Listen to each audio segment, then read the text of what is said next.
Order! Order! You are an incorrigible delinquent at times. Behave yourself, man! But we begin with the domestic political situation. Just to recap, as things stand, the Prime Minister, or rather in the person of the Privy Councillors who were sent to Balmoral, Jacob Rees-Mogg being the most obvious candidate, are currently in law, or under law, accused of misleading Her Majesty the Queen. An astonishing state of affairs, which makes precisely no front pages of Brexit-supporting newspapers. Daily Mirror doesn't pull any punches at all. Boris lied to the Queen is their front page. But all the other is quite bizarre. None of them mentioning it. So you have an astonishing constitutional situation unfolding. But as we said very sadly some time ago, so much of this industry that you rely on for facts and information, albeit that almost always it will come through a lens, a colourful lens on the opinion pages, but it shouldn't do so on the news pages. That's what we have allowed to happen under the Murdochs and the other doughty defenders of working class values, like the brothers who own the Ritz. That's what's changed.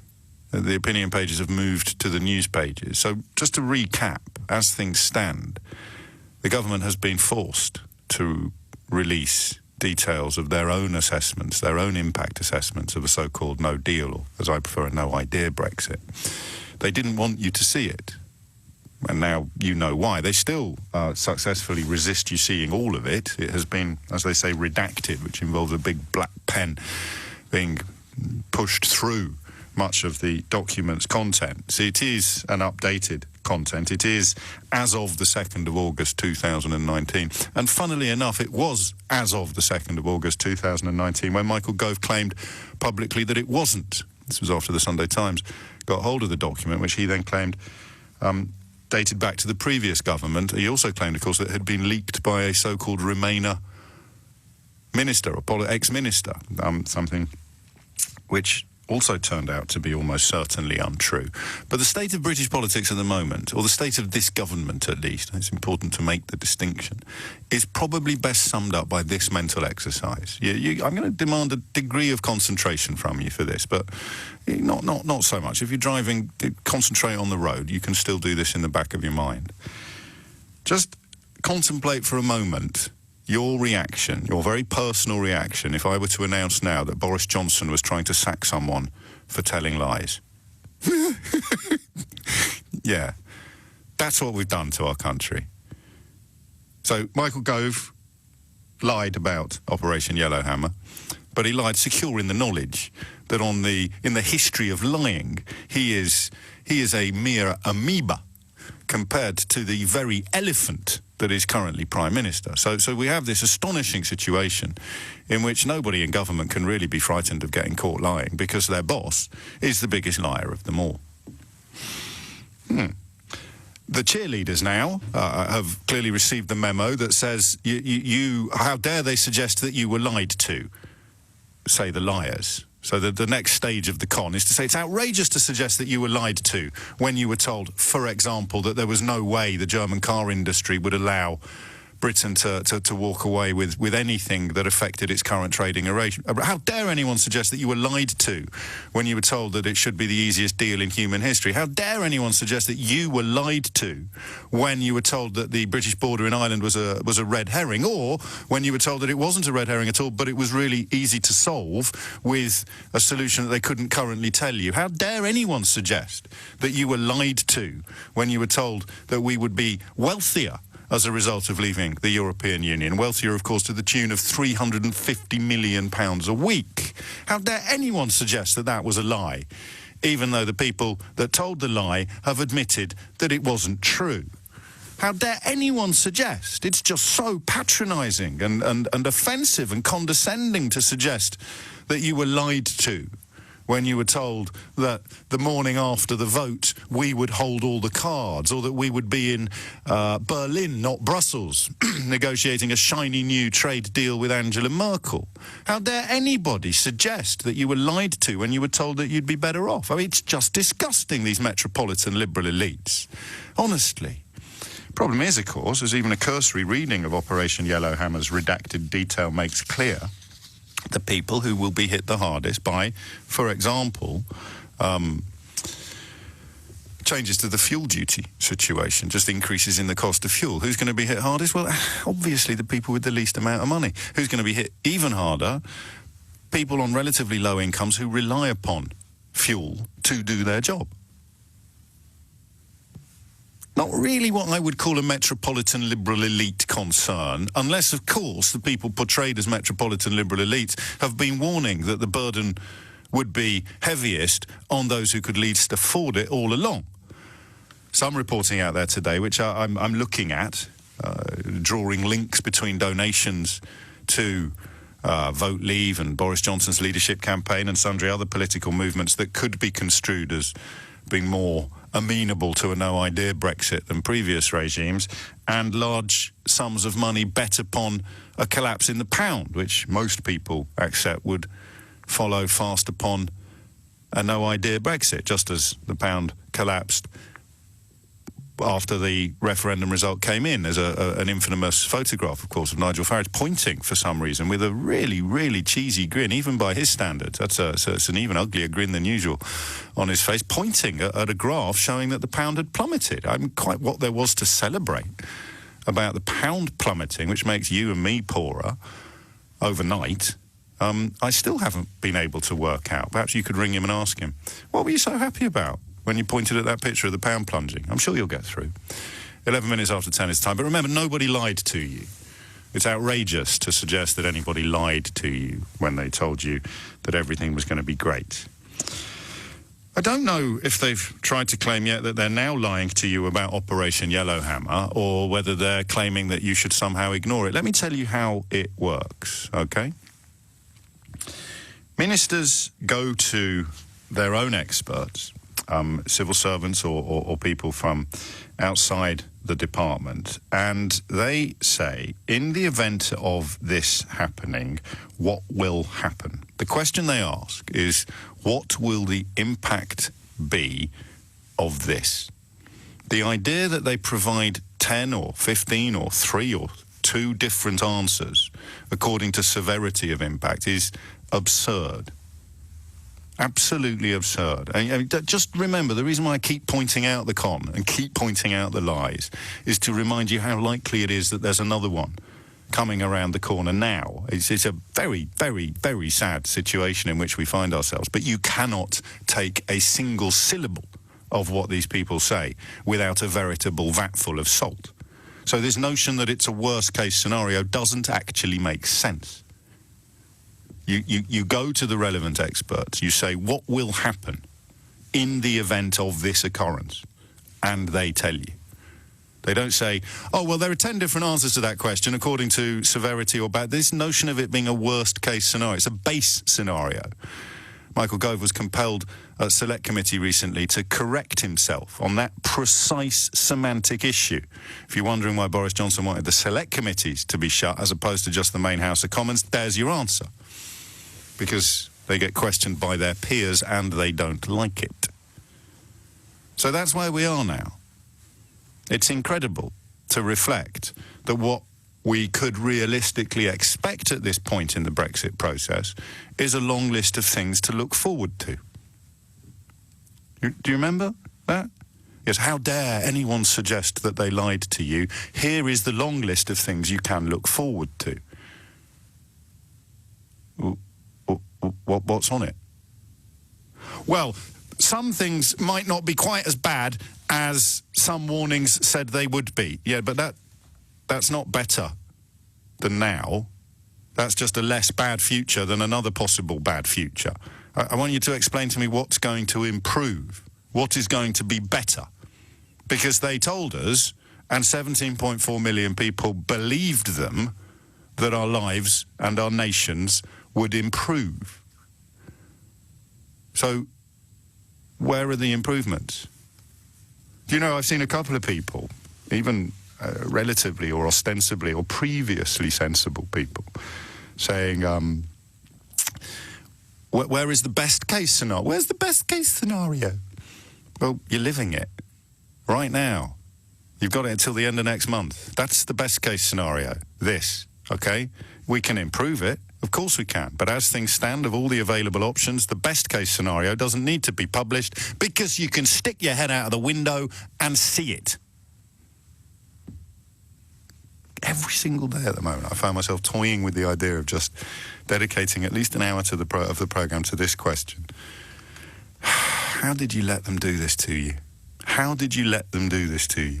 How did you let them reduce you to claiming, A, that you like being lied to, B, that you voted to make your life and your children's life worse, and C, that you don't think politicians should be held accountable, laws should be upheld, or prime ministers should be compelled to tell the truth. That's what they've done to you. But God, if anyone dares to suggest that you were lied to, they deserve to have their buttocks spanked until they're blue. Where we survey the wreckage of Brexit and wonder, what should we be looking forward to? 3.5 years we've spent asking for tangible benefits, and at the beginning there were loads. We were going to have 350 million quid a week, remember? In addition to our prevalent economic situation. Everything was going to be amazing. We were going to have trade deals coming out of our ears that would be far, far better than anything we managed to secure as a member of the European Union. We were going to be absolutely rescued from any potential pitfalls by the insistence from the German car industry that Angela Merkel give us exactly what it was we wanted. And that, of course, was a matter of fact. Digby Pudding-Jones knew that. He didn't say, I think this. He said, I know this. I played you the clip. I think it was from this radio station, actually. I'll dig it out for you again. But remember, if anybody suggests that you were lied to when you were told by a former head of the CBI that he knew what the boss of BMW would do, then that's an outrageous slur against you. James is in Cornwall. James, what made you pick up the phone? Hello, James. Good morning. Slightly cynical one here. I was just picking up on your comments about Boris Johnson's delight at seeing sterling fall in value. Not Boris Johnson's, Nigel Farage's. Sorry, apologies. No, that's all right. I don't know if he was delighted. It may be that his face sits with that rictus grin in repose, but he's pointing at a graph on the night of the result. The pound has plummeted, and he looks like a dog with the proverbial multiple appendages. Well, I think that's right, and maybe you can draw parallels with other MPs as well. But I have some input in managing an investment portfolio for reasonably large, and we made quite a big move on currency, and on the basis of referendum result, obviously sterling fell a lot, which is what we were expecting. Were you? Because did you have massive number crunchers working on it and giving you a reason to believe that was the way things were going to go? Well, sort of, but also we've got lots of people working for us, going out and talking to people, on the streets, all sorts of backgrounds, and so on, and the general feel that was that we thought we were heading for a leave vote on the referendum, and your job is to make a ton of money out of any changing scenarios. Well, that's it, and it was fairly obvious that if it was a leave, sterling would fall in value. What are you hearing? Are you still in that business? Yes, yeah, absolutely. What are we thinking about no idea or no deal Brexit and the pound? Is there another fortune? Is there another killing to be made there by people who've already got, of course, tens of millions of pounds to bet? I think at the moment it's very hard to say because no one has a clue what's going to happen.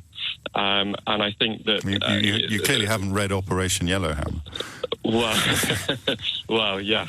And my other half being a type 1 diabetic, mate, there's no laughing about the supply of insulin. But, I think that, we are heading toward a bit of a cliff. But I think most of us can see the cliff coming. So there's no great surprise, I don't think. And that's, of course, where the money is to be made, is the surprise.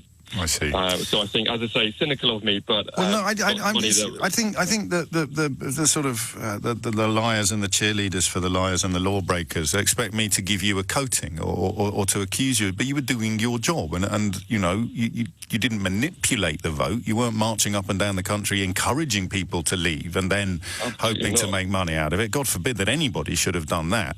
I met, just to give you a bit of context, because I think you'll quite enjoy it, I met a lovely bloke the other day, a really nice bloke. You know, when you just stumble across, he was driving me back from pointless celebrities, as it goes, and I got picked up in a Tesla, which is quite odd, especially on a BBC show. You know, they're not going to send a stretch limousine. And I had an absolutely lovely conversation with him, and about halfway through, he did what you've just done. He came over, all confessional, and he said, I did actually make a lot of money.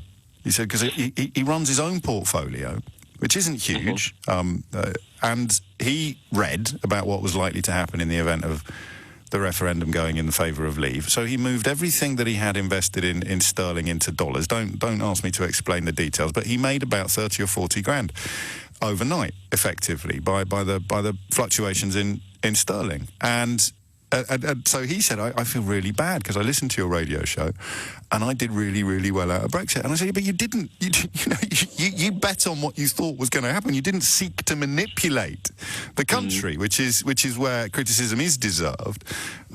It's a sort of smaller version of you. And he got a Tesla out of it. Well, there you are. and I think it's a case of, I look after normal people's pensions and so on and so forth. And so therefore, it's a case of this is happening, whether we like it or not. For these people, I'm going to do my best and do my job, which is what I'm here for. I hear you. I hear you. I mean, I wouldn't personally want to make money out of slavery or opioids or what have you. But in the context of currency fluctuations over which you have no influence by dint of not being a political campaigner or similar, then yeah, I mean, there it is. 10:25 is the time. This is harmony and peace spreading across the nation. James, I know this isn't what you rang in for, but have you got any tangible benefits? Because I think it's important to balance out Operation Yellowhammer with all the things that we can look forward to, apart from potentially making another killing if the pound goes even further off a cliff. Any tangible benefits for us? Something about our fruit, apparently, so they say. I'm not sure what that is, but you never know. Cheap shoes for peasants. 25 minutes after 10 is the time. Tony is in Portsmouth. Tony, what's on your mind? Morning, James. Hello, Tony. James, you asked earlier, how did we get in this mess? Yes. I have to make a confession. Go on. I'm a disabled pensioner in his late 60s, and I saw that the National Health Service, on which I rely daily, of course, was going to gain £350 million per week if I voted for Brexit. Yes. So I put the pen and paper to force and voted for Brexit, and I now find that I'm in a much worse state than I was 2.5, 3 years ago. I feel I should be entitled to change my mind because so many factors have come to light that mean that things are not going to be anywhere near what we were told. So you feel that you feel that you were lied to, effectively? Oh, tremendously so. I don't think we've been told the truth from day one. Are you a member of the Metropolitan Liberal London elite, Tony? In Portsmouth? Sadly not. Oh, sadly not. But I thought people like you really hate the idea that people like me point out that you were lied to, Tony. That's what I'm reading this morning. No. I'm just an ordinary run of the street member of the public, James. Do you have an Oxbridge degree in PPE, Tony? No, I'm afraid not. Well, this doesn't make any sense at all. It's almost as if you're an ordinary voter who got lied to and realises that you got lied to. Yes, and I also want the right to be able to change my mind, which seems to be against the government. What are they so afraid of? We're having a second referendum if they're so confident it's the will of the people. The true answer to that does slip out occasionally. I think Rees-Mogg accidentally said it when he was on with Nick the other day. One of the callers asked that question, and his answer was, I think I need to double-check this, so forgive me if I misremember. No, you are right. Didn't he say we can't have another referendum because we'll lose? Because we might lose. Yes, or words to that effect, bless him. Yes. But anyway, no one could accuse him of having large sums of money invested in various potential outcomes. It's about Rees-Mogg I want to talk briefly. In the light of your last, in the light of your last caller, you do realise that Rees-Mogg's company in Northern Ireland has shorted the pound. In Ireland, I don't realise that, and I will look into it. But I do. I mean, it's not in Northern Ireland, is it? Because that is not necessarily going to get to retain the benefits of EU membership. He moved 2 funds to the Republic of Ireland, or the company that he founded moved 2 funds to the Republic of Ireland. I don't think either of us know for sure where their investments are, but it's certainly something worth looking into. Tony, what would you rather? For your second, you heard, I don't know if you were listening yesterday, measure twice, cut once, yeah? That seems to be absolutely. I listened to fairly solid advice. But for your second measure, for your opportunity to change your mind now that you realise that some of the things you believed were not true, would you prefer a referendum or an election? I would prefer I'm a very anti-Corbyn guy, yes. But what I said was we will actually look at negotiating an exit. Now, I believe very strongly, James, that so many people were lied to that the last referendum was, in fact, completely false. So do I. But however, the government insists that we must follow the will of the people. So perhaps... The people who were lied to. The people who were lied to. Yes. And they are very adamant that that's the case. Yes, now, perhaps because they knew what they were voting for, the people who were lied to, and that's why that's why they didn't want to release Operation Yellowhammer, which would show them what they were voting for. It was because they knew what they voted for all along.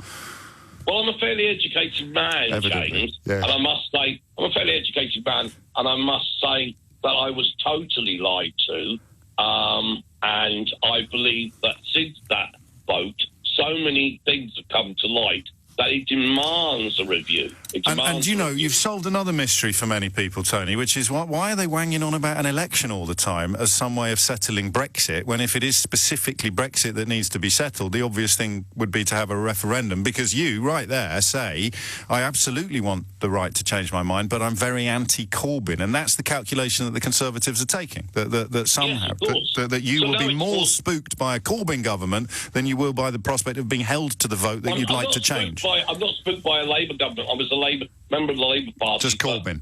Over 30 years, I had to move away and join the Liberal Democrats because, unfortunately, both the Labour and Conservatives were hijacked by people who were looking for self-aggrandisement. Yes. And they weren't looking for, actually, the benefits of the country and the reason they were elected. No, I hear I've you. now been forced to pay my money on a monthly basis. Joe Swinton.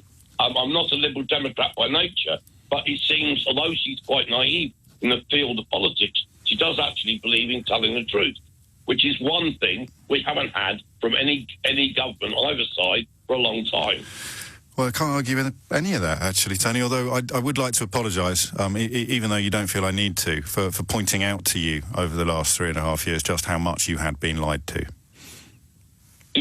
Yes, but I realise that. No, I realise I need to change my mind. I know that, but I still want to apologise, because apparently it's really offensive to tell people who've been lied to that they've been lied to. No, I don't mind that at all. Well, if the very facts generous of you, change, Tony. If the facts change, your subsequent actions change also. Do you know, first line of my next book, probably. There's no point having a mind if you never change it. Of course. Well, that's why we have elections, surely. It's been 3.5 years of absolute torture. Yes, and that's also why we used to have journalists. But, of course, journalism now involves helping these people keep their own lies secret. And finally, after 3 years of asking, the tangible benefits or the reasonable expectations of what Brexit will mean have been published.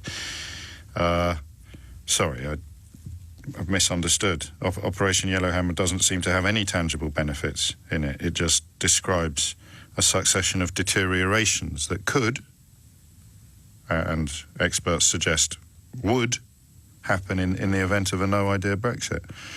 So, in the interest of balance, I would welcome your calls today. I'm essentially asking whether or not you feel you were lied to. Well, actually, I'm not even asking that. I'm saying, how can anyone think today that they weren't lied to?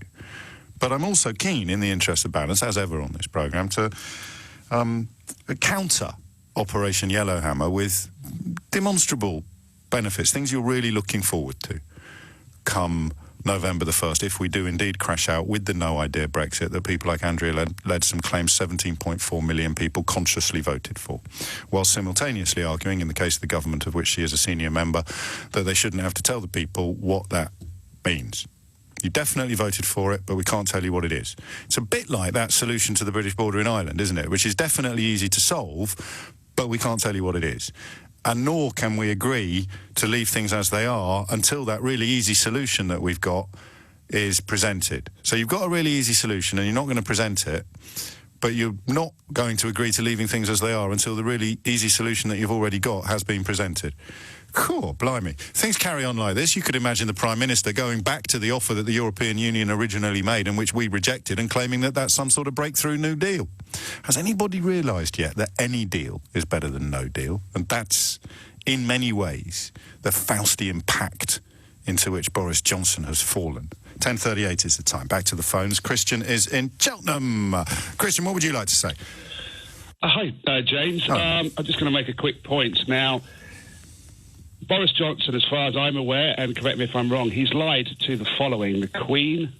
Potentially the Queen. The front page of the Daily Mirror today says Boris Johnson lied to the Queen, but it is a little bit more nuanced than that. But carry on. Okay, the Queen, the police, his wife, his girlfriend. I don't know if he's lied to the bosses. police. He's definitely lied to both his wives, obviously. Bosses, his party previous leaders. bosses, then Yes. the courts, the House of Commons. Again, I don't know if he's lied to the courts.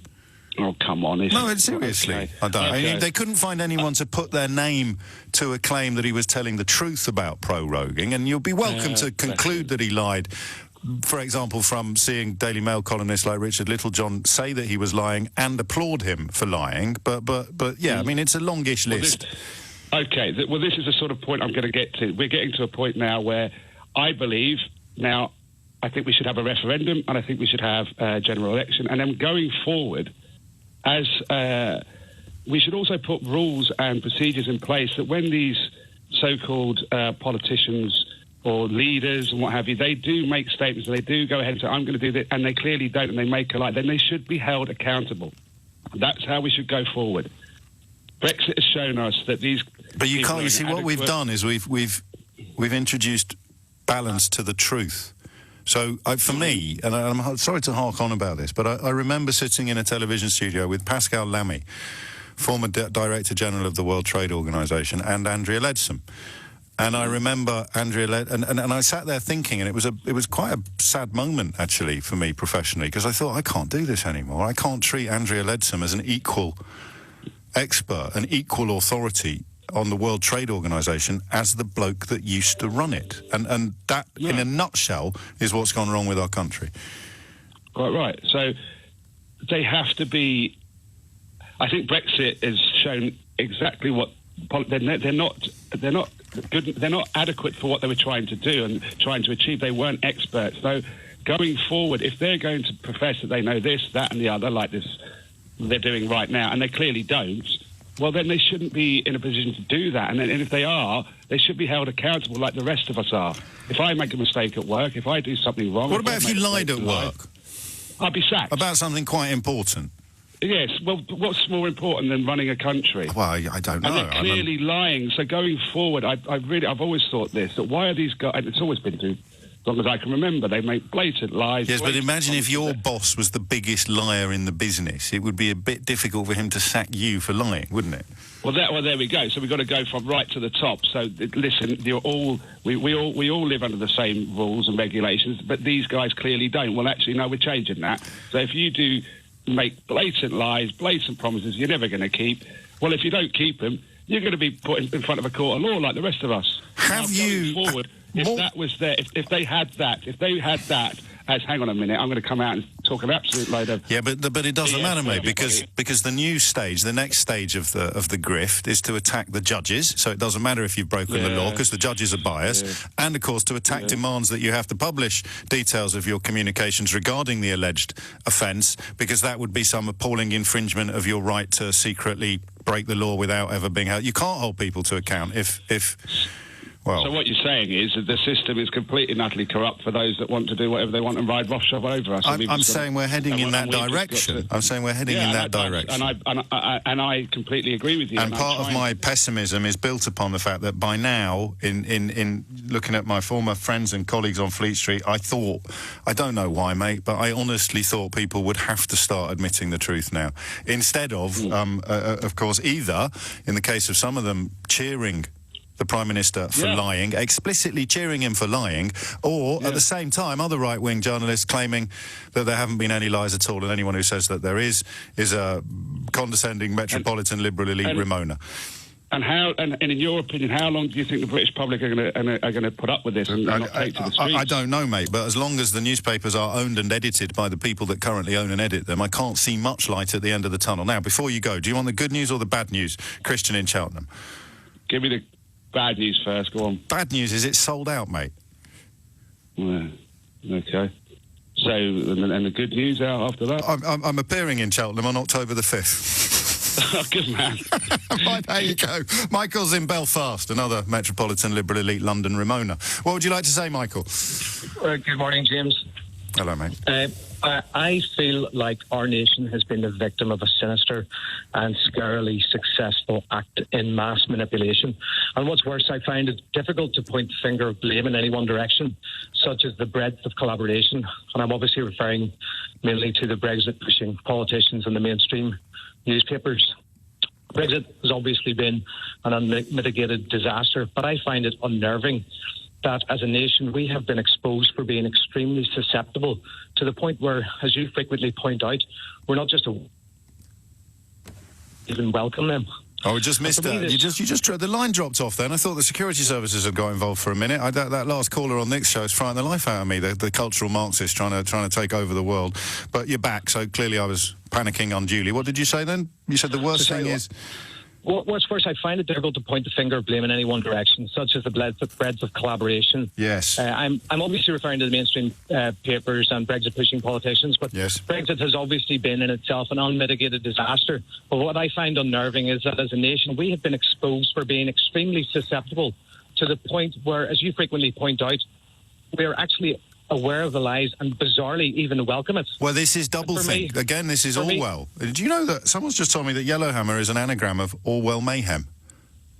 Isn't that incredible? Is it true? But anyway, Orwell pointed out doublethink. So we have a Prime Minister who simultaneously wants an election and doesn't want an election. We have a population that simultaneously knew what it voted for but can't be told what it voted for. That is the weirdest thing. And then, of course, the culmination for now is the celebration of a Prime Minister for lying, the explicit celebration of a Prime Minister for lying. What's the way back, Michael?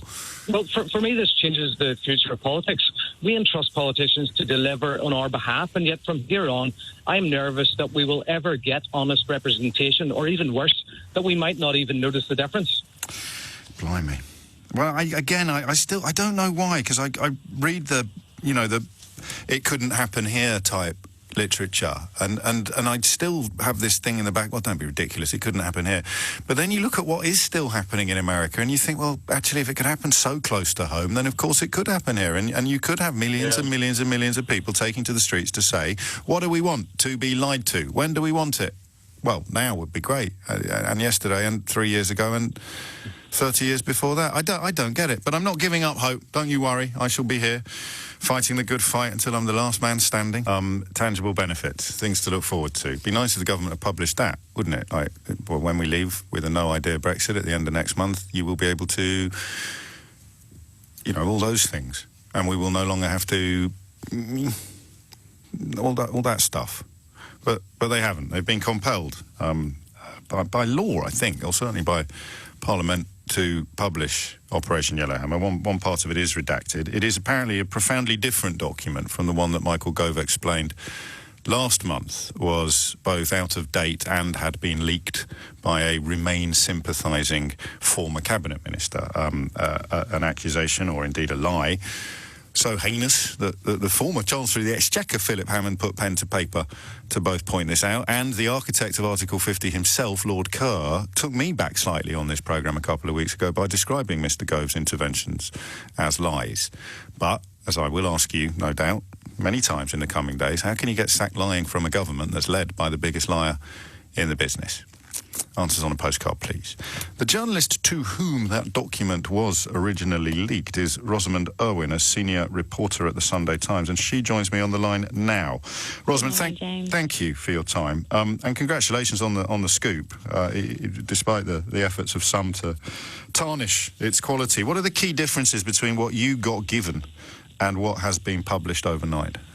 So they're essentially the same document, but with the heading changed, and my version didn't have the redacted part, which I'll get to.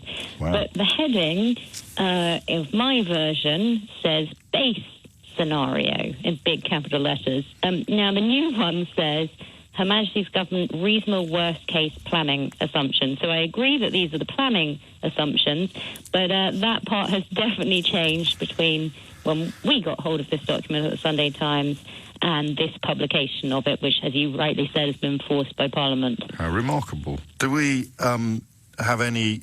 there was an exchange at Select Committee, wasn't there, with Michael Gove when he was, I think, pushed into conceding what you've just described?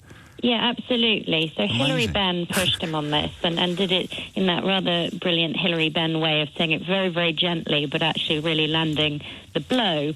So Michael Gove was quizzed before the exiting the EU Select Committee, normally known as the Brexit Committee. And what he originally said when Hilary Benn put it to him, who's the chair of the committee, is... so in the report it says a reasonable worst-case scenario. Michael Gove says absolutely. Well, there is one point in the version of the document we have where it refers to that. It's, I think, about freight, but it's not the whole document. Anyway, so Hilary Benn then says that's what it says. So does the report use at all the phrases base case or base scenario? Now, Michael Gove denied this, but minutes later in the committee, I mean, this was actually quite a long grilling, but Hilary Benn went back to him and said... well, hang on a minute, you said this before, are you standing by that? And Michael Gove, clearly realising that Hilary Benn might have a piece of information here that was rather contradictory of what Michael Gove had said earlier, said, oh no, absolutely, it did say the base scenario. Good grief. So there we go. So we do have Select Committee evidence before Parliament when Michael Gove admits that this document says the base scenario, which, of course, the version they put out now doesn't. Yes, and it also poses a question which none of the government's cheerleaders in our professions are likely to ask, is if this is the worst-case planning assumption, then presumably there's a big filing cabinet full of all the other cases, or the second worst case, or the best case, or the sunlit uplands case. Maybe? I mean, it's so obviously bogus that it beggars belief that they're trying to get away with it, but that is what they're trying to do. They're trying to change the word, base to worst, and claim that therefore there could be better outcomes. They just can't tell us what those outcomes are yet. You teased us with the mention of redacted. You're not going to get me into trouble, are you, Rosamond Irwin? No, not at all, not at all. Are you Well, sure? I mean, look, we've already published this, to be honest. Yeah, So, all right, then. I mean, it's a sort of odd send thing them to your way. redact something. Yeah, if you'd like to know, I'm happy to tell you. Please. Okay, so that's the section about fuel and the impact on fuel refineries. Now, the reason I suspect that's been redacted is obviously over the past, what would it be now, 19 years, we've had a number of mini fuel crises, and this presumably, theoretically, could be worse than any of them. So what they're saying is that we could have, for the consumer, fuel shortages, but there's actually a very severe knock-on effect on business too, which would be around 2,000 job losses, it predicts, and the closure of 2 refineries, and also strike action too. And it follows upon that redacted bit in the next paragraph but one. Low-income groups will be disproportionately affected by any price rises in food and fuel. I just mentioned that for the record. I should mention also that the Sunday Times back in 2016 campaigned for Brexit. How do you make sense of this? I mean, moving forward, as someone with a long record of covering matters political, Michael Gove essentially busted by the Select Committee, and he took the unlikely measure of taking to social media to attack your original story, and that has now fallen apart, but there's no sanction or accountability or consequence for what he's done. I don't know about you, but I find that quite hard to process? Well, I'm a reporter, so I'm not supposed to have too many opinions quite on right. these things. But I think his behaviour has been unbecoming, at the very least, certainly. I think I'm free to say that, frankly. I mean, he copied me. So the original comment from the government, just to be clear, was we do not comment on Yes, leaks. that's right. Michael Gove then commented on the leak that Sunday morning by retweeting me, which, as you might imagine, I mean, I had to block a cabinet minister. That feels a very strange situation to me. So I've been blocked by a cabinet minister. I don't know if that counts as a comeback. Yeah, I mean, I don't think that should be happening in a well-functioning democracy, that a journalist has to do that in order... Because what happened, because he put things that I would argue are not true into the world, is he subjected me to a whole bunch of abuse. And I'm sure they knew that would happen, frankly. Yeah, they set a Twitter mob on you. Yeah, he did. Yeah, I mean, I blocked him, so it stopped it. But absolutely, and yes, I do absolutely feel completely vindicated, and I think the Sunday Times does too in our reporting. So to conclude, what you published last month is more or less identical to what has been released overnight, except that the date on it is the 2nd of... Well, actually, that hasn't changed, but the words HMG reasonable worst-case scenarios have been sort of written over the Tipex under which it said base case originally. I think you put it beautifully there. That's what I'm here for. Rosamund Irwin, many thanks indeed, and again, a cracking story, way ahead of the pack on that. And a mark, perhaps, I don't know, it's a while since I plied my trade on Fleet Street, but a mark perhaps of how mad things have become, that story was leaked to a newspaper that campaigned for the United Kingdom to leave the European Union prior to that referendum. But remember, nobody was lied to. That's a foul slur, a vicious calumny. 10:57 is the time. Would you like to move on to something completely different after the news, or do you want to crack on with this? I'm just going to consult with my crack team of producers. Have we got any tangible benefits yet? Have we got any kind of Operation Yellow... What could we call it? Yellow Chisel? Operation Yellow Chisel. Something that is good to look forward to come the end of next month when we crash out with a no-idea Brexit. What are people looking forward to? Measurable, provable, demonstrable, tangible benefits. Have we got anything? No, it's got to be new-ish. It's got to be... We could have had blue passports all along. Well, I don't know then. That might sort of stymie the next hour of the programme. I'm not sure. 03456 60973 is the number if you want to clarify anything that has passed under your nose thus far. Should we squeeze in Damon? He's in the Cotswolds. Damon, what would you like to say? Oh, yeah. A lot of your callers have been talking about the quality of politicians we have at the moment. They have. And their moral standing. Yes. And how worrying it is, really. Well, I mean, you just heard the journalist from the Sunday Times there describing what a cabinet minister did to her in public. Yep, absolutely terrible. And I just wonder... We have teachers that are entrusted with looking after our children and their well-being at schools, and they have certain standards they have to keep, otherwise they lose their job. Why don't politicians who are entrusted with running the whole country have the same sort of standards they have to adhere to? If politicians convicted of fraud are proven liars, and yet they're still allowed to keep their job, surely there should be some criteria to hold such a powerful and important position in society. We didn't. I mean, forgive me, Damon. I'm going to draw on my politics A level for this one. So I should stress that it's nearly 30 years out of date. But I think historically we didn't need it because of two conventions, which were collective cabinet responsibility and individual ministerial responsibility. So politicians would actually recognise... one thinks of Cecil Parkinson having a child out of wedlock, and that was a career-ending moral transgression. You might not think that moral transgressions matter, but you know, when the Falklands got invaded, David Carrington resigned. So there used to be a sort of sense of...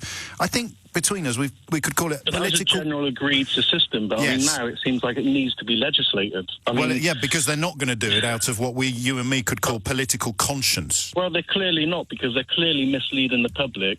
Because to be honest, every party I'm not happy with at the moment, because the fairest option would be a referendum. Obviously. That would be the fairest thing for the whole country. It's obvious to everyone with half a bit of common sense that's the fairest thing to do. How dare you? You condescending, sneering metropolitan liberal elite Ramona in the Cotswolds. I'm sorry. I'm a slinger. I work on building sites. I'm quite an elite. That's typical. I bet you got a PPE degree, didn't you? Yeah, but no party is offering that. People want to revoke. Somebody else wants to go back and get another deal and then have a referendum. Somebody else. Well, Labour are close. No, the Liberal Democrats are going to revoke it altogether. But even that, you could argue, is unfair. It's unfair to the people who right or wrongly, want Brexit. Want still. to have another vote. Yes, the people whose will we're supposed to be respecting. Let's find out what the will is. And you're like this, Damon, given what you do for a living. Measure twice, cut once. Well, I lift stuff on cranes, so just don't get in between stuff and don't get crushed as a general principle. But that's advice we should have given to the population. Don't get in between stuff and don't get crushed. Damon there, a slinger on building sites, proving all of those stereotypes about metropolitan liberal elite Remoaners who really, really hate the idea that anyone would dare to suggest that they've been lied to. We'll have a look at Boris Johnson's comments shortly. He has, understandably enough, denied lying to the Queen over the suspension of Parliament. But, of course, I'm no lawyer, nor are most of you. But we did speak yesterday to one legal expert, constitutional legal expert, and the point I thought about witness statements was crucial. So if Boris Johnson is adamant, as he appears to be in interviews, that he didn't lie, he'll have no hesitation in signing a witness statement to that effect, will he? And, of course, then the veracity of that witness statement can be tested by checking the private communications between senior politicians in this country about this specific issue, about the proroguing of Parliament, which is something that, of course, Dominic Greaves also compelled the government to do, but which they're currently refusing to comply with. So it's very, very easy to prove that there was no attempt to mislead the Queen. You just publish all the communications between all the relevant parties and you prove that there's no mention there whatsoever of anything other than Parliament being prorogued for the stated purpose of getting a new Queen's speech up and running. It's really, really easy. But, of course, we'll have to wait and see whether or not they do that. And quite why they wouldn't want to publish the stuff that would prove he was telling the truth.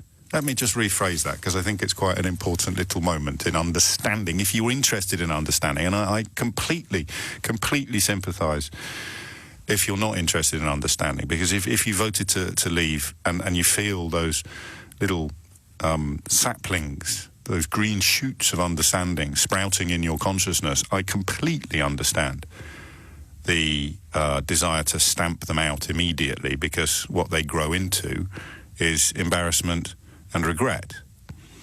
Denial is preferable for many of us to embarrassment and regret. So if you are interested in understanding what is going on, okay, then you should ask yourself this question. Boris Johnson denies that he lied to the Queen. It would be very easy to prove that by publishing all of the communications between him and his key lieutenants and senior advisors that specifically refer to the prorogation of Parliament. He has been ordered by Parliament to publish those communications, and they will prove, if he's telling the truth, that he's telling the truth. So you just need to ask, if you're interested in understanding this stuff, and as I say, I've got nothing but sympathy for people who don't want to, but that's not who I broadcast to.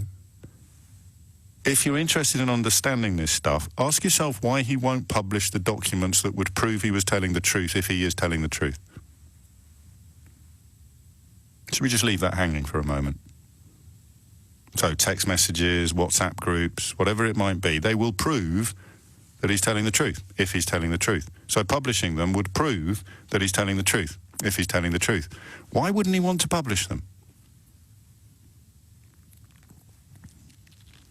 Well, you might say that. I couldn't possibly comment. Steve's on the Isle of Dogs. Steve, what would you like to say?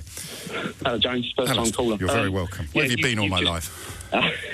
A liberal elite Ramon, I suppose. That's what I've been up to.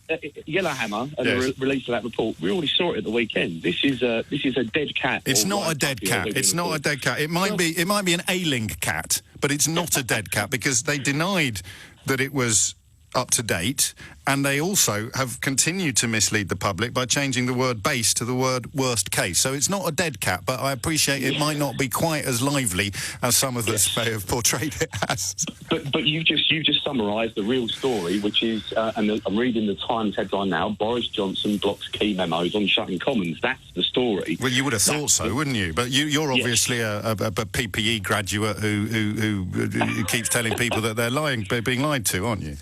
Yes, and your predecessor today, Nick Ferrari, was making the point around these messages that he messages Boris Johnson when he used to be on his show, and he's messaged other people as well. I didn't hear Nick's show, but there's no suggestion that those sort of messages are of interest to the parliamentary authorities. No, but good. I'm sure that's not what he said.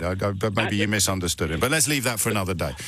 The point he was trying to say is, why would you want private messages? Why would anyone want private messages to see those out in the public domain? And it's not. I'm not comfortable discussing other people's programs, but if Nick did ask that, it was a rhetorical question, to which the answer is because we need to know whether or not the Prime Minister is lying.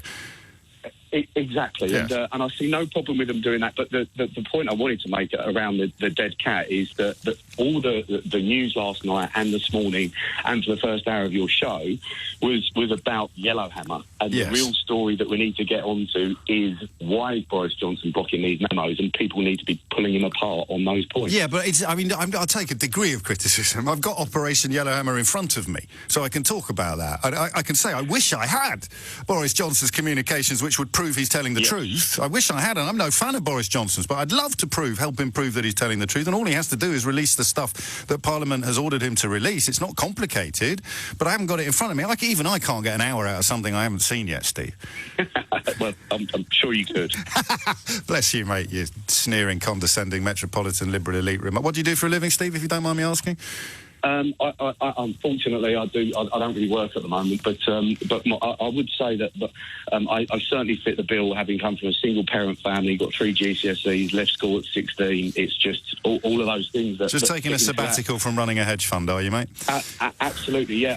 I had to give the staff the morning off this morning, so I had to do the school run and make the kids breakfast. Steve, using his own telephone. It's astonishing. He normally has a white-gloved manservant to do it for him. Thank you, mate, and thanks for playing along. James is in Hammersmith. James, what's going on? Hi, James. How you doing? Grand, thanks. What's on your mind? Good. Would you accept, James, that lies have been told on both parts, i.e. Remain and Brexit? About Operation Yellowhammer, no. No, about Brexit, about the referendum. No, we're talking about Operation Yellowhammer today, so let's talk about that. I'm happy to talk about Yellowhammer. Go on, then. But would you accept that on both sides, over the years, since 2016... About the official government's impact assessments, no, I wouldn't, so crack on. Right, you're deliberately avoiding answering my question. No, I've answered your question. We're talking about Operation Yellowhammer today. You can ring in and try to talk about something else. Then. Let's stick to Yellowhammer. Good man. Has Boris Johnson lied? Probably. Did he lie when he was London Mayor? Yes. Okay, I accept that. But then going back to my previous point, people lie. I work in a political role. Of course you do. And I know how politicians lie, how people want to get the vote, how people, for their own intentions and purposes... What do you think should happen to them when they're busted lying? Well, they've got their own moral compass. Yes, but I'm asking about yours. What do you think should happen when they're busted lying? Well, what do you think should happen? Do you think you should be thrown out of Parliament? Do you think you should be... I haven't phoned me, but you have. So what do you think should happen? See, James, I love... Let's not talk about me, mate. Let's talk about why you rang in. What do you think should happen to the politician Boris Johnson that you've just described as a serial liar? I haven't described him as a serial liar. You said he lied as London Mayor? No, I didn't say serial liar, though. Oh, so only lied once? Politicians lie. He only lied once, then? This is what I mean. You're avoiding... You're talking about me again. Go on. There's a bigger context here. Of course there is. Bigger context just for people just tuning in, James works in the political sphere. Yeah, I work in the political sphere, okay? And people lie on all fronts. You probably lie to your producer. You tell lies to your wife. You tell lies to your family. Everyone lies at some point. I know being the Prime Minister is ridiculous. What happens when you're at your job in the political sphere, doing your job, and you lie to... I'll get into trouble. I'll get into trouble. Right. Well, there we go, James. I'm glad we cleared that up. Good luck with your job in the political sphere. 11:13 is the time. Joseph is in Stroud. Joseph, what would you like to say? Hi, okay. So, and good to speak with you again. It's been a little while. It has. Right, so I, again, have been racking my soul and my brain to try and find some kind of benefit to this otherwise storm of excrement flying around. And the thing which I can kind of come up with is that whole sense of English entitlement and English exceptionalism and English being special is now going to, like, if we go for a no-deal Brexit, is going to run face first into the cold, hard brick wall of reality with so much force that it's just going to smash itself to pieces. Well, it's not. It's not. We will survive. I just don't think that we'd be doing this thing if we'd put "we will survive" on the side of a bus. You know. Hey, look, the Germans survived World War II. People survive cancer, but no one would vote to get it. No. The Germans survived World War II. Yes. So did the Japanese. Yes. The cost for them, or the thing so there's an old classical musician's joke. It says, where would you want to be at the end of the world? Oh, that's easy. I'd want to be in London. London? Why London? Because everything happens 80 years later there. Yeah. 80 years ago, Germany, France, and Japan were in the process of setting in play the things which would render their sense of nationalist exceptionalism a joke. Or something which could not be taken seriously. It's a tough one, this, isn't it? Because it really is. Because you know, the Second World War, the example you use, you need to have not exceptionalism, but historically, I choose my words very carefully now. There's no earthly way you can persuade someone to send their son to war or to go to war, to fight against an army led by a cousin of our king, for example, unless you've sowed very early in their lives this seed of exceptionalism. I mean, otherwise, what are they actually fighting for? But in the Second World War, that doesn't really apply because the evils of Nazism were so acute and so, well, retrospectively, so obvious. So that was a battle between good and evil. But the rest of the time, when it's just, you know, two monarchs or two dukes or two barons who've got designs upon the same bit of land, how do you persuade someone to risk their life to help him get richer? Yeah. And that's where we are in many ways with Brexit. Yeah. Gosh. That's where we are. Gosh. Sorry about that. Well, it's not just English. I mean, American exceptionalism is arguably even more toxic. American exceptionalism, it's a whole other kettle of fish. That's a whole other problem we got to sort out, or they have to sort out, because we can't sort it out for them. Russian exceptionalism, that again is something which they need to sort out. It's that thing, isn't it? It's my flipping, I can't shake it, this obsession with the word why. So somebody says we are better than them. Yeah. You can't say why, because if you say, because the other lot are saying, no, we're better than them. No, we're better than that. No, we're better than them. We're better than that. And if anyone in the middle says, but why, they'll get identical answers from both sides, which should, in a rational universe, make both sides realise how ridiculous their position is. Because my dad's bigger than your dad. Except you could actually measure that. Yeah. Well, this hasn't been a very cheering phone call, Joseph. I'm terribly sorry. That's quite I really all right. am. But, you know, you were looking for benefits, and there's a benefit, because that means that now you guys can, once this is all done and we've mopped up the blood and broken teeth, we can now get on with being normal people in the world. And recognise our genuine status. There's the flaw in your plan, because I am English, and I quite like... even I have little outbreaks of Nothing wrong with being English. No, I know that. I'm telling you, I haven't finished. I have outbreaks of exceptionalism sometimes, but largely because I can't speak any other languages. So I can wax lyrical about Shakespeare and Dickens, but it's probably because I can't read Goethe or Dostoevsky in the original. And that's not exceptionalism. You know, no, it's ignorance. Shakespeare and Dickens were brilliant. They were. Nothing, you know, but I can't say they were better than Goethe and Dostoevsky until I can read in German and Russian. That is absolutely true. But, you know, you probably don't say they are better because you don't have the evidence to prove it. I would have done once, but I'm learning. We're all learning. And there is, of course, no point having a mind if you never change it. Joseph, what a charming phone call. We'll catch up with Boris Johnson's comments about that finding in the Scottish courts yesterday. Remember, it would be really easy for him to prove that he hasn't misled the Queen by publishing all of the correspondence about the prorogation over which he stands accused of having misled the Queen. Simples. Mystery Hour on the way at 12. I think we'll continue surveying the political landscape until then. Of course, it's harder than it should be at the moment because they've suspended Parliament. Boris Johnson, of course, accused of trying to avoid scrutiny by bringing in that unprecedented period of prorogation, but he can't avoid all questioning, especially as he's on a sort of election campaign tip at the moment. So he's been in central London announcing a new frigate contract worth £1.3 billion to bring shipbuilding home, apparently.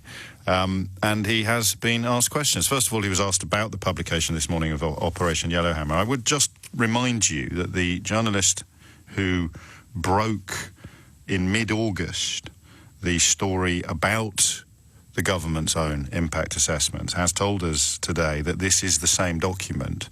The heading has changed. The header was originally Her Majesty's Government HMG Planning Assumptions Base Scenario. And although the content of the document hasn't changed, it now has HMG Reasonable Worst Case Planning Assumptions. So far, absolutely no evidence whatsoever that this is worst case. But it doesn't matter, because if you can get people to say it, then other people will believe it. If this is worst case, there must, by definition, be other case scenarios available, in which case the government would no doubt publish them. So again, we find ourselves wondering, well, if they existed, why wouldn't they publish them? Just as we're wondering why, if Boris Johnson is telling the truth, why doesn't he prove it by publishing all the communications that Parliament has ordered him to publish? But he was asked about Operation Yellowhammer a few moments ago. We're trying to get a deal. I'm very hopeful that we will get a deal with our European friends on October the 17th or 18th or thereabouts. But if we have to come out on October the 31st with no deal, we will be ready. And the ports will be ready, and the farming communities will be ready, and all the industries that matter will be ready for a no-deal Brexit. And what you're looking at here is just the sensible preparations, the worst case scenario that you expect any government to do.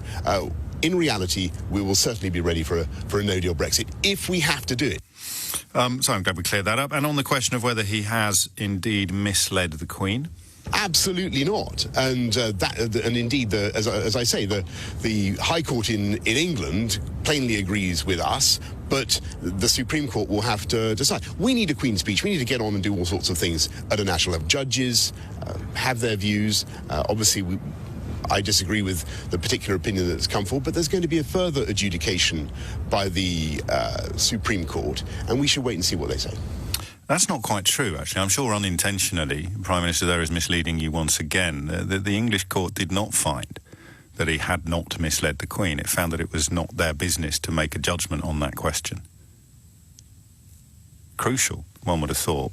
Astonishing that someone of his calibre and intellect has failed to understand that most simple of legal points. Thank goodness we were here yesterday to explain all the wrinkles and details.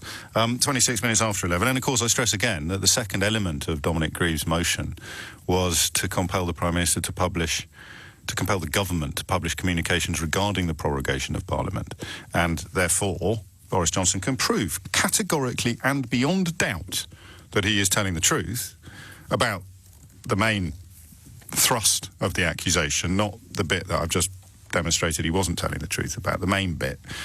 He can categorically prove that he's telling the truth by doing what Parliament has told him to do and publish the communications. That would prove that he's telling the truth, if he's telling the truth. So once again I ask you, if he's telling the truth and he could prove it by publishing all of these communications, why won't he publish the communications?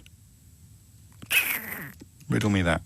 26 minutes after 11. Speaking of telling the truth, it is absolutely outrageous of these condescending, sneering, liberal, metropolitan elite Ramonas to claim that you were lied to. We would not lose anything in terms of our access to European markets. Oh.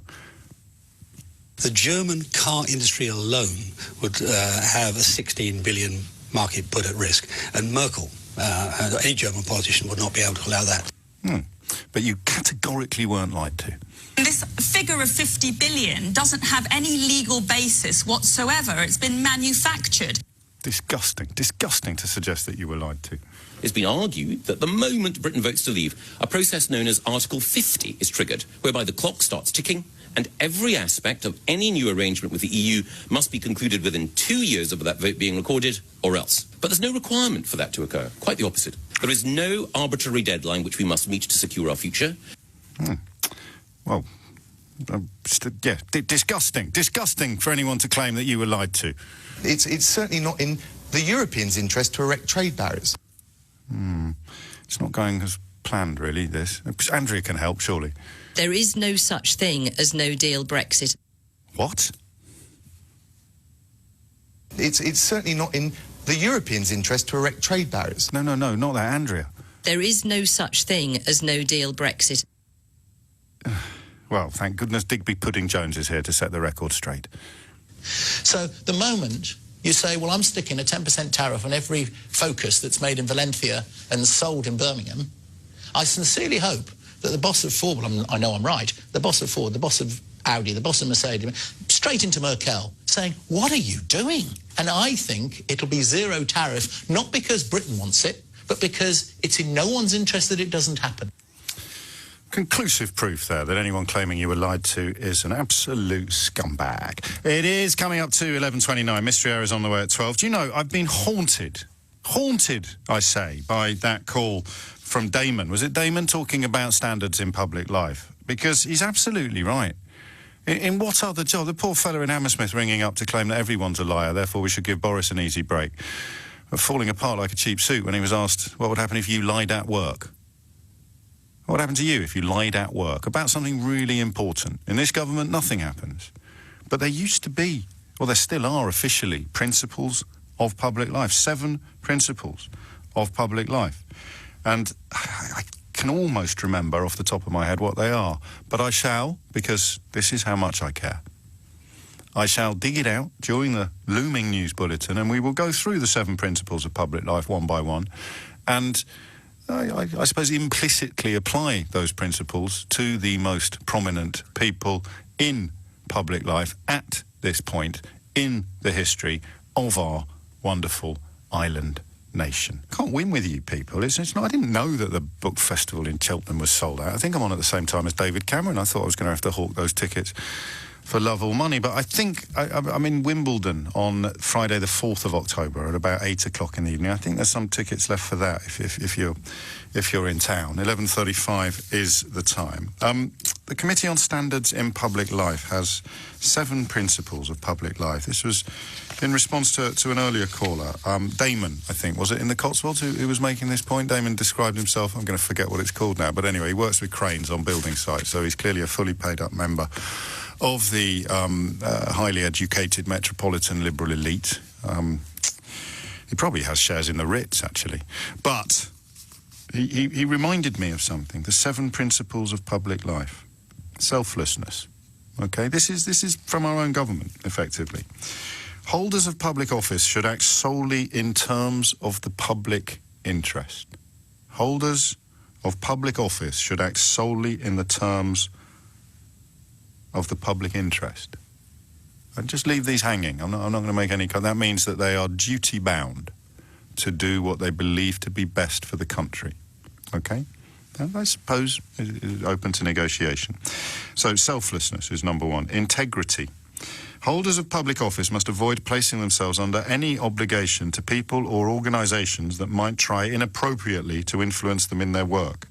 They should not act or take decisions to gain financial or other material benefits for themselves, their family or their friends. They must declare and resolve any interests and relationships. Again, I'm just putting them out there. 3rd principle of public life in the United Kingdom is objectivity. Holders of public office must act and take decisions impartially, fairly and on merit, using the best evidence and without discrimination or bias. Similarly, echoing Damon's despair, accountability. Holders of public office are accountable to the public for their decisions and actions and must submit themselves to the scrutiny necessary to ensure this. Openness. Holders of public office should act and take decisions in an open and transparent manner. Again, I'm just putting it out there. These are the requirements, supposedly.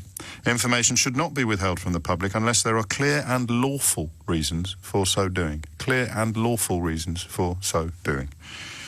Honesty. Holders of public office should be truthful. Holders of public office should be truthful. They've changed the words on the top of this document from base case to worst case. And there'll be people swallowing this. Holders of public office should be truthful. And finally, leadership. Holders of public office should exhibit these principles in their own behaviour. They should actively promote and robustly support the principles and be willing to challenge poor behaviour wherever it occurs. If you're wondering what a public office holder is, it is those elected or appointed to public office nationally or locally. It's also those appointed to work in the civil service, local government, the police, courts and probation services, non-department non-departmental public bodies and in the health, education, social and care services, and those in the private sector delivering public services. So what's astonishing, and Kwasi Kwarteng did this on the telly yesterday, he did this thing, it's a Farage flavoured trick, going, some people are saying, and then you put the line out there, some people are saying that the judges are biased. Unbelievable for a senior politician to be questioning the independence of the judiciary. But he, of course, can claim, I'm not questioning, I'm just saying some people are. Some people think the moon is made of cheese, mate. But you wouldn't go on telly to talk up their ludicrous position, so you shouldn't be on telly talking up the ludicrous position of anyone claiming that the judiciary is not independent.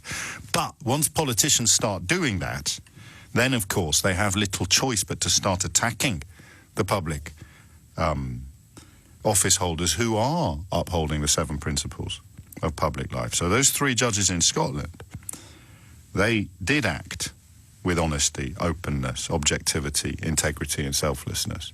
But it makes the politicians look bad. And the politicians know this. So with the help of some people on Fleet Street, although thank goodness no longer Paul Dacre, the former editor of the Daily Mail, who had an entire front page dedicated to attacking the independence of the judiciary, they're going to get some help. So there's a public official doing his duty to the nation. And here's a politician that didn't like it, accusing them of bias. Potentially. Just thinking out loud. And something else for people who like to understand things. And again, I sympathise enormously with people who don't, especially if you voted to leave the European Union. You must be sick to death of being presented with the evidence of why that was a mistake. But the Supreme Court is not going to judge necessarily on whether Boris Johnson misled the Queen. It was fascinating, that clip that I just played you, because that suggests to me the next stage of the grift that they're setting up. If the Supreme Court ruling goes their way, they're going to claim that proves that he didn't mislead the Queen. As I understand it, and I'm not a lawyer, what the Supreme Court may decide is, in agreement with the English High Court, that this is not a business for judges to judge on. It's got nothing to do with whether or not the Queen was misled, and everything to do with whether or not it is the role of the judiciary to adjudge this question. Do you see the difference? So the English High Court said, it doesn't matter whether he misled the Queen or not, it's none of our business. The Scottish High Court said, it is our business, and he did mislead the Queen.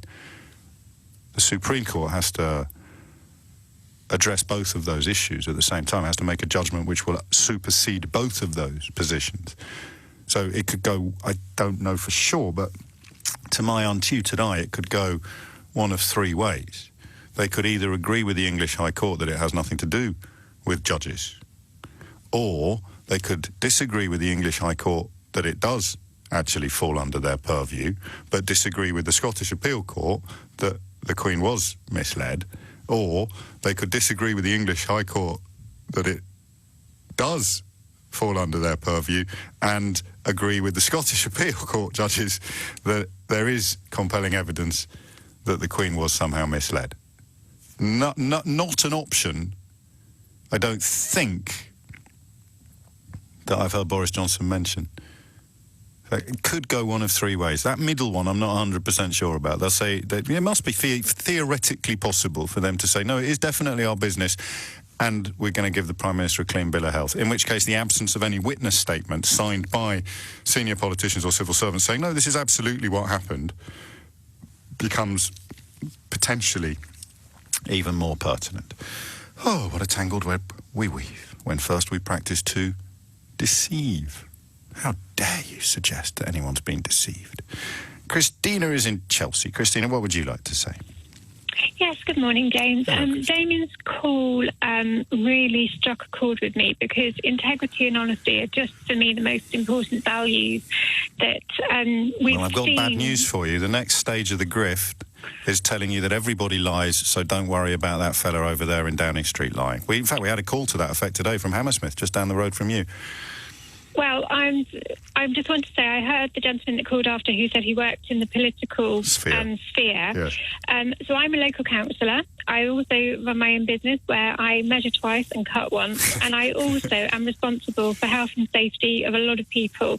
You know, integrity, a lot of money. And if I did anything that was dishonest, I would be hauled over the coals for it, but I just wouldn't do it because that's not who I am. And I don't understand why we think it's okay to not draw the line in the sand of who these politicians are, because it's not all of them. Last week we saw some really truly wonderful people stand up who were prepared to lose their jobs, in order to tell the truth. And I think we need to just keep fighting against this, because if he gets away with this, that's it. We're done for alternative facts in this country, in my opinion. Okay, your alternative facts, so you could have, something as simple as whether or not it rained at Donald Trump's inauguration becomes debatable, becomes he said, she said, and there is, and that in Hammersmith is not the first to appear on this programme, which means presumably they're popping up all over the place elsewhere, where perhaps the reception is a little less frosty, claiming, oh, don't worry about this lie, because they're all at it, they all lie, they're all dishonest, so we have to give a free pass to the fellas we like, because we keep insisting that the fellas we don't like lie as well. No, what we need to do is carry on as we are. You need to carry on just as you're doing. Theo needs to carry on, and many other people across the station need to carry on, and just keep it coming. Because for me, it was about intention, and this referendum was never called for the good of the country. It was called for the good of the Conservative Party. So the fact that it was all disingenuous from the start, I'm quite relaxed about the outcome, because I don't think it's going to be anything but the truth in the end. Because I think the truth is going to be outed. Well, I do some in my happier moments, Christina, and talking to you constitutes one of them. I do as well, but in my less happy moments, I'm not quite as optimistic as you are, or at least perhaps not in the short term. It's 11:45. You're listening to James O'Brien on LBC. Unless something epic happens in the next 15 minutes, we'll be doing Mystery Hour at 12 o'clock. I don't think this counts as epic. The European Parliament President is speaking at the moment. He's expected to say that MEPs are open to offering the UK a Brexit extension. Their patience will run out. Macron has been making noises to that end. It can't go on indefinitely. If we don't get our house in order, then they will run out of patience. Of course, the funniest element of this, for me, is the prospect of Macron and Merkel, or sundry other foreign leaders, but they seem to be the ones who have been most successfully demonised by the shysters and charlatans running things at the moment. If we could get Macron and Merkel to order us to leave, then I suspect the sort of emotional knee-jerk response of many so-called leavers would be to refuse. I've thought this for some time. The only foolproof way to get these people to start acting in their own interests instead of acting against their own interests is to get some foreign leaders to order them to act against their own interests. Only then.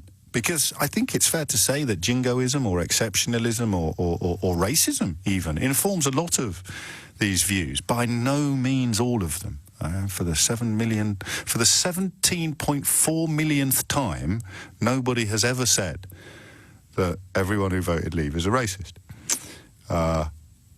Wasting my breath for the 17.4 millionth time. But for some of them, racism does seem to be a big motivating factor, and I'm fairly confident that if we could just get some foreigners to order them to leave, they would furiously refuse to do so because they ain't going to do what Angela Merkel is telling them to do, so we're going to jolly well stay in the European Union. That'd just be quite nice for those of us who enjoy a little light relief to the otherwise unleavened diet of daftness. 10 to 12 is the time. Joe is in Bury St Edmunds in Suffolk. Joe, what would you like to say? Hello, James.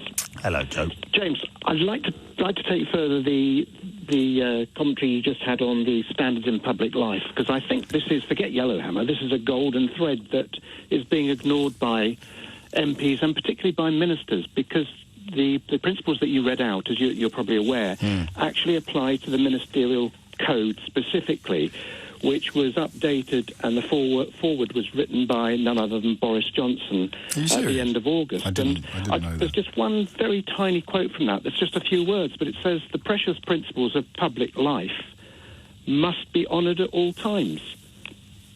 Yes. That's the ministerial code. And they're clearly not being honoured at all times. You know, I almost envy the shocked tone in your voice. I wish I was still shocked by these sort of these moments of revelation. You're very kind. It's more, I suppose it's more anger. Yeah. I don't want to say anger, but it's more anger than shock. And that's why I do fear for this, oh, well, they're all lies, stop picking on our liars. I do fear for where that rhetorical tactic leads us. Because it leads us to a place where things like this code or these principles just cease to matter in any way whatsoever. Feels pretty close to that already. I sense that's your feeling. James, and they apply to every governor of the 20,000 schools we've got in this country, every director of an NHS trust, every senior person operating in any of those particular roles that you were talking about. Just looking at Michael Gove's lie about the date and the source of the original document, Operation Yellowhammer. If a school governor lied about a teacher, what would happen to them? Be sacked. And as a head, you'd be sacked. As a teacher, you'd be sacked. This is the problem, I think. We've got a code, but we've actually not got a police that are policing the breaking of the code. How relevant do you think it is that Boris Johnson presided over the Vote Leave campaign that has been found to have broken electoral law? Because in my darker moments, when I'm not talking to people like Christine in Chelsea, who cheers us up so much, but in my darker moments, I do sort of wonder whether there's an exercise in seeing how much we can get away with underway. And I appreciate that's a little apocalyptic. But I expected more to happen after that outfit was found to have broken the law. And I suppose something has happened. The bloke who ran it is now Prime Minister. Yes, and I find it incredibly difficult to have politicians who 1 minute were in favour of remaining and the next minute in favour of leaving. The same would be true, vice versa would be true, but actually, OK, if you're really convinced, and we know all the evidence is there on the little YouTube clips of various ministers saying that we have to remain in the European Union, but then, because the vote went the other way, well, we're going to implement that vote. No, resign. That's interesting. If you believe that in the first place, you cannot change your mind that simply. You can't go along with it. I don't know that I come with you all the way on that. But the idea of undertaking a full... I don't know if you have to resign. Resign from government, you mean, not from Parliament? Certainly resign from government. Yes, no, I wouldn't want them necessarily to cease to be MPs, although I can see why some felt that they were unable to... remain members of their specific party, but I'd rather have them in Parliament fighting for what they believe to be right, as opposed to resigning or leaving in protest at what they believe to be wrong. I think I would anyway. But you make many excellent points. It's 11:55 very nearly. Mystery Hour is on the way. You're listening to James O'Brien on LBC, where I'm just going to have a quick conflab with the producers. Any tangible benefits yet? We got no? Is it something to look forward to? Okay, I've got one. Seriously, the bit that's redacted about fuel prices, if that comes to be true, very good for the environment, because people won't be able to afford fuel, so there'll be a lot less emissions. There you go. That's a genuine silver lining. Government's also tried, and it's astonishing to see this come from a Treasury account, return of duty-free. So you'll be able to get more cheap booze and more cheap fags while the government spends public money on encouraging you to cut down on the amount of booze and fags that you consume. Win-win, isn't it? Steve's in Dulverton in Somerset. Steve, what would you like to say? Hi, James. Hello, Steve. Thanks for taking the call. Very welcome. James, I kind of wanted to share with you my thoughts on why I believe that Yellowhammer, no-deal Brexit, lack of insulin will not matter to a lot of people. Yes. I think it's really simple, because what's happening is we're asking people to pitch that against what they perceive to be their diluted national sovereignty. And national sovereignty is so important to people that they will give up a lot for that. What do they think? I mean, are you describing yourself, Steve, to be clear? I think I'm being a realist. Look, but are you... it's not a trick question, mate, honestly. Are you describing yourself or not? Are you saying you're not that fussed about these warnings because sovereignty to you is more important? Or not? That's all I'm asking. I'm European, James, and I believe that diluting sovereignty for the benefit of a strong Europe in the world is a good thing. Right. So you're not describing yourself. You're describing... I'm not necessarily describing myself, no, but I will tell you that... But then there's not a lot I can do, because what I would do if you were describing yourself is I say, what do you think sovereignty means? I sense you do know what sovereignty means, but most of the people you describe haven't got a clue what sovereignty means. Well, look, I mean, at the end of the day, I think the Europeans for the last 30 years have been very honest about their objectives. I think they have. I mean, you know, there's a plaque above the visitor centre at the European Parliament that basically says something like national sovereignty is the devil. I don't know if you know about that. Let me just check that. I'm going to Google the phrase. There's a plaque that says national sovereignty is the devil. I can read it out to you. I'll read it out to you exactly as it is, because I've got it here. So you are describing yourself. You see, this is. I mean, I don't want to call you dishonest or disingenuous, but it genuinely wasn't a trick question. It was just simply, for example, what I would say now is, do we get to tell the WTO what their rules are? No, I don't want to. So that involves a dilution of sovereignty as well, then, WTO terms. Just to be completely clear. Yeah. Right. Does membership of NATO involve a dilution of sovereignty? Yeah. Okay. What I'm saying, James, is that the media... So what is it? I don't quite understand what it is that you're saying, because all of the things that no-deal Brexit, we're told, might lead to also involve the dilution of sovereignty. But this is where the problem is. I don't think the media, I don't think successive governments have told the truth. Yes, but you're not telling the truth now, because the plaque you're referring to is the one talking about the most crying evils of our times, yeah. and the federal union of those peoples is the only remedy. They're talking about war. But the perception is, James... That I don't care what the perception is. The fact is that it was written by Philip Kerr It was written by an Englishman. Yeah, about war. Yeah. So the only way you can stop sovereign nations trying to kill each other for money or a bit of land in the Balkans is by having a federal union of the peoples. Yeah, and that it was is written by a British diplomat. Yeah, and that is the European project. Now, at the end of the day... Well, look, to be anti-war. It terrifies me, James. Terrifies me, mate, that you're pro-war. No, I'm not pro-war. Oh, good. So you're pro-union of the peoples, then? Yeah, I am. Good. Well, I'm glad we cleared that up, Steve. Ben's in Haringey. Ben, what would you like to say? The Privy Council advised the Queen on these matters, and they must have had a meeting beforehand. Well, it's easy to establish, isn't it? Yes. Because there'll be text messages or WhatsApp messages or emails, and we can have a butcher's. Well, Jacob Rees-Mogg is a new member who's the leader of the Privy Council, which tells you a lot. And also, mustn't just be Boris Johnson. If the Supreme Court find that agree with the Scottish Court, then he should resign, and also... Yeah, but the Supreme Court might not find that. That's the problem, of course. Coming up to 12 noon, I'm very late on the on the break, Ben. That's the only reason we're moving on. And the epic events that would have stymied Mystery Hour have not occurred. So, as things stand, unless something amazing happens in the next few minutes, Mystery Hour follows the news.